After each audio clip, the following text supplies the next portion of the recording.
Why time feels like it's slipping away, raise your hand if this sounds familiar. You wake up, rush through breakfast, race to school, cram for tests, hang out with friends, scroll through social media, and before you know it, the day is over and you're left wondering, where did my time go? Here's the truth. Everyone gets 24 hours in a day. The difference between feeling overwhelmed and feeling unstoppable isn't about having more time, it's about using the time you have differently. In Master Your Time, Meurisse shows us how to stop chasing the clock and start owning our days. Ready to dive in? Chapter 1. The truth about time. Time is like a river, you can't stop it, but you can steer it. Think about it. Time flows whether we like it or not. We can't slow it down, speed it up, or bottle it for later. So, what can we control? How we swim. Are you floating aimlessly, letting currents push you wherever they want? Or are you paddling toward your goals? Meurisse shares a personal story. He used to make endless to-do lists, but still felt like he was treading water. He realized the problem wasn't his lack of effort, it was his lack of direction. The real game changer came when he stopped trying to manage time and started managing himself. The illusion of busyness. Ever feel like you're running around all day but don't have much to show for it? That's the illusion of busyness. Take Sarah, a high school junior who joined every club, signed up for extra projects, and always seemed busy. At the end of the semester, she looked back and realized her grades had slipped, and she hadn't spent quality time with her friends. Busyness doesn't equal productivity. Action without purpose is like spinning, your wheels are moving, but you're not going anywhere. The value of a minute, what's a minute worth to you? Maybe it's not much in the moment, but think bigger. A minute wasted here, another there over a week, those minutes add up to hours. Over a year? Days. Meurisse challenges us to treat time as our most precious resource, because once it's gone for good. Chapter 2. Clarity, figuring out what really matters, your life's GPS. Know where you're going before you start driving. How do you decide what to say yes to and what to skip? It starts with clarity, knowing exactly what matters most to you. Here's a fun exercise. Imagine it's your 80th birthday party. Friends and family are gathered around. What do you want them to say about you? Maybe it's she always put her friends first, or he never gave up on his dreams. Whatever it is, write it down. Then ask yourself, does today's schedule reflect those priorities? If not, it's time to course correct. Setting SMART goals. Let's talk goals. Not vague ones like get better at math, but SMART, one specific, measurable, achievable, relevant, and time-bound. For example, I'll raise my math grade from a B to an A by studying 30 minutes every weekday for the next 2 months. See the difference? SMART goals turn fuzzy wishes into clear action plans. Values and long-term vision goals are great, but they need a foundation. Ask yourself, what kind of person do I want to be? Do you value kindness, creativity, discipline? When your actions align with your values, staying motivated becomes easier. Even when things get tough, you'll have a reason to keep going.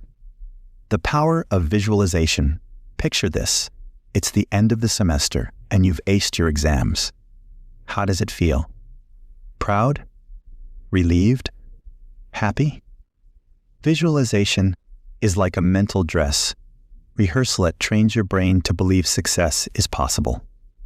Spend a few minutes each day imagining yourself crushing your goals. It might sound simple, but it works. Chapter 3. The power of focus. Focus is your superpower. Use it wisely. In a world full of distractions, focus is rare and powerful. Think of it like a magnifying glass concentrating sunlight. Hold it steady, and you can start a fire. Keep moving it around, and nothing happens. Multitasking is a myth. Your brain can only handle one thing at a time effectively. So instead of juggling multiple tasks, pick one and give it your full attention. Trust me, your brain will thank you. Practical focus strategies. Worried about staying focused? Try these tricks. Put your phone on Do Not Disturb or leave it in another room. Use the Pomodoro technique. Work for 25 minutes, then take a 5-minute break. Declutter your workspace. Mess equals stress. Deep work tasks that challenge you and require total focuses where the magic happens. Save shallow work like checking emails for when you're low on energy. Mindfulness, staying present when your mind wanders, and it will, gently bring it back to the task at hand. Mindfulness is like training a puppy. It takes patience, but over time, your focus muscle gets stronger. Chapter 4. Planning your roadmap to success. Plan like a pro. Live like a boss. Planning isn't just for adults, it's for anyone who wants to win at life. Start with your big goal and work backward. Want to ace your final exam? Break it down. Which chapters do you need to review? When will you study each one? Map it out in your planner or calendar app. Weekly and daily planning every Sunday night. Sit down and plan your week. Look at upcoming assignments, tests, and activities. Each evening, review your plan for the next day. This habit keeps you ahead of the game and reduces last-minute panic. Time blocking. Schedule blocks of time for specific activities. For example, 4:005, 0 p.m. homework, 5:005, 6 p.m. snack and chill, 5:36, 6 p.m. practice piano. This approach ensures you stay on track and make time for everything that matters. Flexibility and adjustments. No plan survives contact with reality. That's okay. Things come up. Be flexible, adjust your schedule, and get back on track as soon as possible. Progress, not perfection. Chapter 5. The art of saying no. Saying no to others means saying yes to yourself. Here's a hard truth. Every time you say yes to something unimportant, you're saying no to something that matters. If your friend asks you to hang out, but you need to study, it's okay to say, "I'd love to, but I have to finish my homework first." Setting boundaries isn't selfish, it's smart. Polite ways to say, "No, you don't have to be rude." Try these phrases. "I wish I could, but I have to focus on my project tonight. Thanks for thinking of me, but I need to prioritize my studies. Maybe another time. I have a lot on my plate right now." The power of boundaries. When you set boundaries, you protect your time and energy. Over time, people will respect your commitment to your goals. Trust me, they'll notice and maybe even admire it. Chapter 6. Beating procrastination. Procrastination is just fear in disguise. Why do we procrastinate? Often, it's fear, talking fear of failure, fear of not being good enough, or simply boredom. The key is to break tasks into smaller steps. Instead of write a research paper, start with find 3 sources. Each small step builds momentum. The 2-minute rule: if something takes less than 2 minutes, do it right away. Reply to that email, organize your backpack, or send a quick text. Small wins add up. Rewarding yourself after finishing a task. Reward yourself. Watch an episode of your favorite show, grab a snack, or play a video game. Rewards make work feel less like a chore. Accountability partners. Find someone to hold you accountable, a friend, sibling, or parent. Knowing someone else is rooting for you can keep you on track. Chapter 7. Managing your energy. Work smarter, not harder. Time management isn't just about the clock, it's also about your energy. Are you a morning person or a night owl? Do your hardest work when you feel most awake. The importance of sleep. Sleep is non-negotiable. Without it, your brain fogs up, your memory tanks, and your focus disappears. Aim for 8-10 hours a night. Trust me, your future self will thank you. Healthy habits, eat nutritious foods, drink water, and move your body. Even a short walk or a few stretches can boost your energy and focus. Taking breaks. After 25-50 minutes of focused work, take a 5-10 minute break. Step away, stretch, or breathe deeply. Breaks recharge your brain and prevent burnout. Listening to your body. If you're tired, rest. If you're energized, tackle your toughest tasks. Listen to your body, it knows best. Chapter 8. Dealing with distractions. Distractions are sneaky, but you're smarter. Phones, social media, noisy siblings, they're everywhere. Keep a distraction list. Whenever something unrelated pops into your head, write it down and return to it later. This keeps you focused without losing your ideas. Identifying your biggest distractions. Track your distractions for a week. Notice when and why they happen. Once you know your triggers, you can avoid them. Creating a distraction-free zone. Set up a study space free from distractions. Put your phone in another room, close unnecessary tabs, and let others know when you need quiet time. Using technology wisely, apps like Forest, which grows virtual trees as you work, or Freedom, which blocks distracting websites, can help you stay focused. Use tech to your advantage. Chapter 9. Building good habits. Habits are autopilot for your brain. Start small. Read 10 pages a day. Review your notes for 5 minutes, or set out your clothes the night before. Over time, these tiny actions add up to big results. How habits work.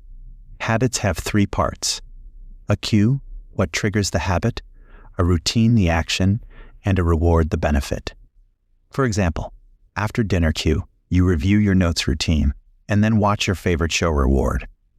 Stacking habits. Link new habits to existing ones. For example, after brushing your teeth, spend 5 minutes planning your day. Tracking progress. Use a habit tracker to mark off each day you complete your habit. Seeing your progress builds motivation and consistency. Chapter 10. Review and reflect. Reflection is the key to growth. At the end of each week, ask yourself, what went well? What could I improve? Reflection helps you learn from your experiences and make smarter choices next time. Journaling for growth. Keep a journal to record your successes, challenges, and lessons learned.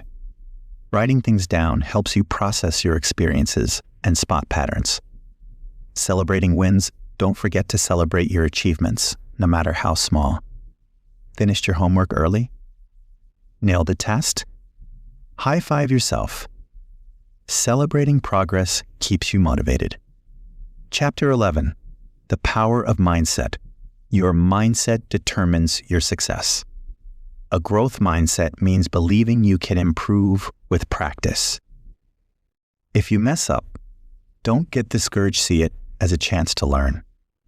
Even famous athletes and scientists failed many times before they succeeded. The key is to keep going. Fixed versus growth mindset. A fixed mindset believes abilities are set in stone. You're either good at something or you're not. A growth mindset believes you can improve with effort. Embrace challenges, learn from mistakes, and keep trying. Positive self-talk. Pay attention to how you talk to yourself. Replace negative thoughts, I'll never get this, with positive ones. I can get better if I keep practicing. Learning from failure. Failure isn't the end, it's a step on the path to success. Every mistake is a chance to learn and grow. Chapter 12. Tools and resources. Meurisse recommends tools like calendar apps to track assignments, habit trackers to build routines, to-do lists. But keep them short and realistic. Experiment with digital tools, Google Calendar, Todoist, or paper planners to find what works best for you. Staying consistent, the best tool, is the one you use regularly. Don't get caught up in finding the perfect system. Just start with something simple and build from there. Chapter 13. Overcoming setbacks. Setbacks happen. It's how you respond that counts. Got sick? Missed a deadline? Had a bad week? It's okay. Setbacks are normal. The key is to get back on track as soon as possible. Bouncing back when things go wrong, take a deep breath and ask yourself, what can I learn from this? What's the next step I can take? Don't dwell on mistakes, focus on moving forward. Asking for help if you're struggling. Don't hesitate to ask for help. Talk to a teacher, parent, or friend. Everyone needs support sometimes. Chapter 14. The importance of rest and fun. Rest isn't lazy, it's essential. Mastering your time isn't just about work. It's also about making time for rest, fun, and the things you love. Schedule downtime for hobbies, relaxation, and hanging out with friends. Balance hard work with activities that recharge you. Avoiding burnout. If you push yourself too hard, you'll burn out. Rest is essential for creativity, happiness, and long-term success. Conclusion. Your time, your superpower. Here's the big takeaway. You are the master of your time. By making small, smart choices every day, you can achieve your goals and create the life you want. It's not about being perfect or doing everything at once. It's about progress, not perfection. So, what's one thing you'll do today to master your time? Maybe you'll set a goal, say no to a distraction, or start a new habit. Whatever it is, remember, every minute you invest in yourself is a step toward your dreams. Reflection. Why this book matters for you, Master Your Time, isn't just about getting more done. It's about making time for what matters most to you. Whether you want to get better grades, spend more time with friends, or just feel less stressed, these strategies can help you take control. High school can be busy and overwhelming, but you have the power to shape your days. As Thibaut Meurisse says, time is your most valuable asset. Use it wisely, and you can achieve anything you set your mind to. So go ahead, grab your remote control, and start mastering your time today.